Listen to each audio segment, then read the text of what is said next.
All right, this is team 84218A with our robot plague doctor, and this is our team interview. So I'm gonna help these guys because this is the first time we've done a team interview this year, and I'm just gonna help kind of ask questions as if I were a judge. So the first thing I'm gonna ask them is, please describe your robot.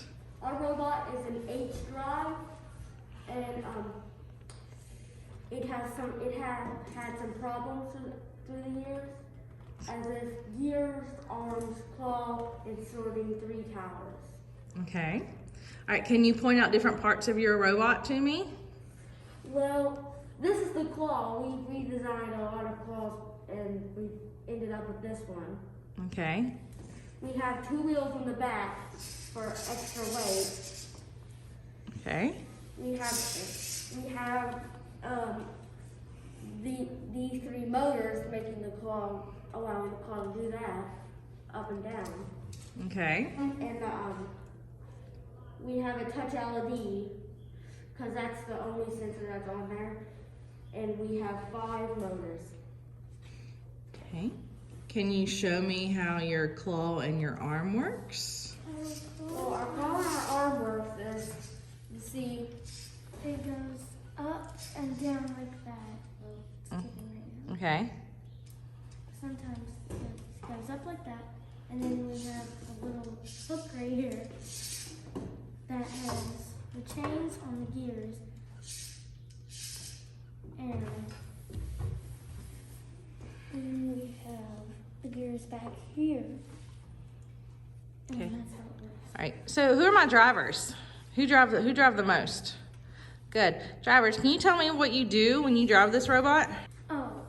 When we drive, we usually drive with the wheels, the bottom of it, and then we hook this on the 2 stacks. When we score the one, we hook it on the 2 stacks, and we lift it up, and we put it on the top of the one that we score. Okay. All right. So what challenges have you faced so far this year? Tell me about your engineering design process. What all of you went through? well, we went through a lot of robots. Okay. And we ask ourselves when we're making these robots, what are we trying to solve? Like, what is the purpose of this robot? And then when we figure that out, we need to research it. Like, look up robots, watch them on YouTube. Then we need to brainstorm if the robot's possible, and if it is, we build it. And then if it's physically able to work, we test it. But if it does not work, but it did not work, so we went through a more robot, so we had to improve the robot.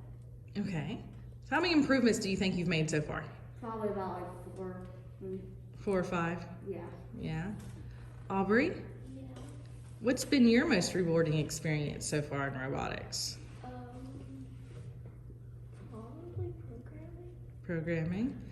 Okay, good. And before you all made this last change to the robot, what was your programming doing? It would run into them. It would run into them? And what did it do when it ran into them? It wouldn't score.